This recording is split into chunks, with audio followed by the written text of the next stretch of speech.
Weld when Mefescadus Adawamla Amin. Besma Weld when Mefescadus Adawamla Amin. Besma Weld when Mefescadus Adawamla Amin. Blessed love. I can officially say good morning because it's after midnight, but it's actually the night time because I've got to leave very early in the morning. But it's after midnight, so it is a new day. So on with the reading. Chapter 12 of Exodus is actually quite long. I'll get straight on with the reading. Give thanks. Blessed love. Yahweh spake to Moses and Aaron in the land of Egypt, saying, This month shall be to you the beginning of months. It shall be the first month of the year to you. Speak to all the congregation of Israel, saying, On the 10th day of this month they shall take to them every man a lamb according to their fathers' houses, a lamb for the household. And if the household is too little for a lamb, then he and his neighbour next to his house shall be to take one according to the number of the souls. You shall make you count for the lamb, according to what everyone can eat. Your lamb shall be without defect, a male, a year old. You shall take it from the sheep or from the goats. You shall keep it until the 14th day of the same month, and the whole assembly of the congregation of Israel shall kill it in the evening. They shall take it some of the blood and put it on the 2 doorposts and on the lintel on the houses in which they shall eat it. They shall eat the meat in that night, roasted with fire, with unleavened bread. They shall eat it with bitter herbs. Don't eat it raw nor boiled at all with water, but roasted with fire, with its head, its legs, and its inner parts. You shall let nothing of it remain until the morning, but that which remains of it until the morning you shall burn with fire. This is how you shall eat it, with your belt on your waist, and your sandals on your feet, and your staff in your hand. And you shall eat it in haste. It is Yahweh's Passover. For I will go through the land of Egypt in the night, and will strike all the firstborn in the land of Egypt, both man and animal. I will execute judgments against all the gods of Egypt. I am Yahweh. The blood shall be to you for a token on the houses where you are. When I see the blood, I will pass over you, and no plague will be on you to destroy you when I strike the land of Egypt. This day shall be a memorial to you. You shall keep it as a fast to Yahweh. You shall keep it as a feast throughout your generations, by an ordinance forever. 7 days you shall eat unleavened bread. Even the first day you shall put away the yeast of all the houses. For whoever eats leavened bread on the first day until the 7th day, that shall be cut off from Israel. It is the first day there shall be to you a holy convocation, and in the 7th day a holy convocation. No kind of work shall be done in them, except that which every man must eat. Only that may be done by you. You shall observe the feast of unleavened bread, for in this same day I have brought your armies out of the land of Egypt. Therefore you shall observe this day throughout your generations by an ordinance forever. In the first month of the 14th day of the month at the evening you shall eat unleavened bread, until the 21st day of the month at the evening. There shall be no yeast found in your houses for 7 days. For whoever eats that which is leavened, that soul shall be cut off from the congregation of Israel, whether he is foreigner or one who is born in the land. You shall eat nothing leavened.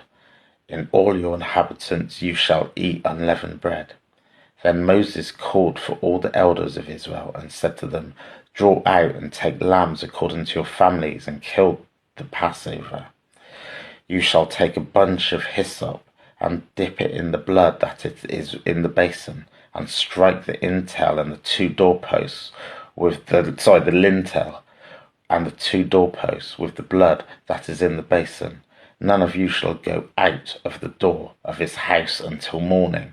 For Yahweh will pass through and strike the Egyptians. And when he sees the blood on the lintel and on the two doorposts, Yahweh will pass over the door and will not allow the destroyer to come into your houses to strike you. You shall observe this thing to an ordinance to you and to your sons forever. It shall happen when you have come to the land which Yahweh will give you, as he has promised, that you shall keep this service. It will happen when your children ask you, what do you mean by this service? That you say, it is a sacrifice of Yahweh's Passover, who passed over the houses of the children of Israel in Egypt, when he struck the Egyptians and spared our houses. The people bowed their heads and worshipped. The children of Israel went and did so, and as Yahweh had commanded Moses and Aaron, so they did. At midnight, Yahweh struck all the firstborn in the land of Egypt, from the firstborn of Pharaoh who sat on his throne to the firstborn of the captive who was in the dungeon, and all the firstborn of livestock. Pharaoh rose up in the night, he and all his servants and all the Egyptians. There was a great cry in Egypt, for there was not a house where there was not one dead. And he called for Moses and Aaron by night and said, rise up, get from among my people, both you and the children of Israel, and go, serve Yahweh as you have said. Take both your flocks and your herds, as you have said, and be gone and bless me also.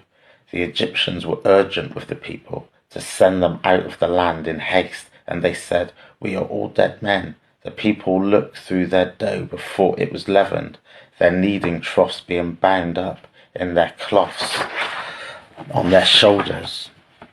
The children of Israel did according to the word of Moses, and they asked of the Egyptians jewels of silver and jewels of gold and clothing.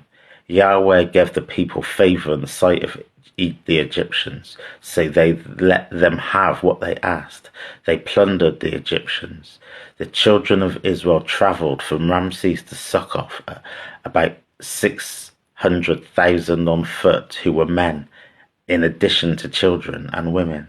A multitude went up also with them, the flocks, herds, and even very much livestock. They baked unleavened cakes of the dough which they brought out of Egypt, for it wasn't leavened, because they were thrust out of Egypt and couldn't wait, and they had not prepared any food for themselves. Now the time that the children of Israel lived in Egypt was 430 years. At the end of 430 years to the day, all of Yahweh's army went out from the land of Egypt. It is a night to be much observed to Yahweh for bringing them out of the land of Egypt. This is that night of Yahweh, to be much observed by all the children of Israel throughout their generations. Yahweh said to Moses and Aaron, this is the ordinance of the Passover. No foreigner shall eat of it, but every man's servant who is bought for money, when you have circumcised him, then shall he eat of it. A foreigner and a hired servant shall not eat of it. It must be eaten in one house. You shall not carry any of the meat outside of the house. Do not break any of its bones. All of the congregation of Israel shall keep it. When a stranger lives as a foreigner with you and would like to keep the Passover to Yahweh, let all the males be circumcised, and let him come near and let him keep it. He shall be as one who was born in the land, but no uncircumcised person shall eat of it. One law shall be made to him who is born at home, and to the stranger who lives as a foreigner amongst you. All the children of Israel did so. As Yahweh commanded Moses and Aaron, they did so. That same day, Yahweh brought the children of Israel out of the land of Egypt by their armies. For these 3 words I give thanks, blessed love. So finally, the children of Israel, the people of Israel, are now free from Egypt after this terrible plague of the killing of the firstborn in every house in Egypt, and the Israelites were saved by smearing the blood of the lambs on their doors. So that's why it's called Passover. And is a foundational chapter in the sense that it's now establishing also the rules of some of the dietary rules, but also the rules of Passover, eating unleavened bread. The symbolism of the unleavened bread is that the Israelites were leaving quickly, so they didn't have time to prepare the bread fully, and so that's why it's unleavened bread. So it's symbolic of the quickness which they had to leave Egypt. And there's many other more detailed rules in here as well that the Jewish community still observe to this day. So yeah, it's been a real battle, and as we've seen in previous chapters, not easy reads at all. With the fight between Pharaoh and God. God's kept his promise and released the Israelites. He did say to Abraham that your people will be in the land of Egypt under captivity for 400 years, and they were in captivity. I think it said 430 years. So God knew, he saw that coming, but his promise was fulfilled to Abraham that he will release the people, or support the people being released, and then for them to return back to their land. So yeah, real epic narrative, but it's really also establishing God as all powerful, is establishing God's nation on earth and his promise being fulfilled. And also is establishing the need for faith in God and trust in God, that his promises will come through, even if it's not immediate, So there's some tough lessons in here. There's no doubt about it, but it's very strongly positioning these things. And I think it's also interesting when it's got phrases such as that he will destroy the gods of Egypt, because I always find those things interesting. Is that God acknowledging that there's actually other gods out there, but he's the most powerful God? Because sometimes we get into a discourse of there's only one God. Do you know what I mean? Whereas obviously the Greeks and even Hindu, there's plenty of gods, and it's which one they choose. So I'm not going to get into that kind of theological debate, but you do see some of those glimmers within the Bible when God's actually acknowledging other gods, but saying that he's the God to be worshipped, but it's not actually denying that other gods exist.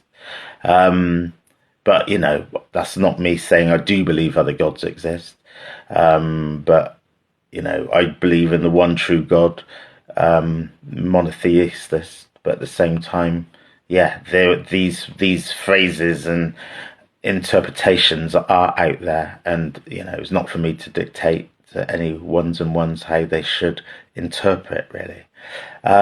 So give thanks, blessed love, and blessed love, have a good day, and I'll see you again tomorrow. One love.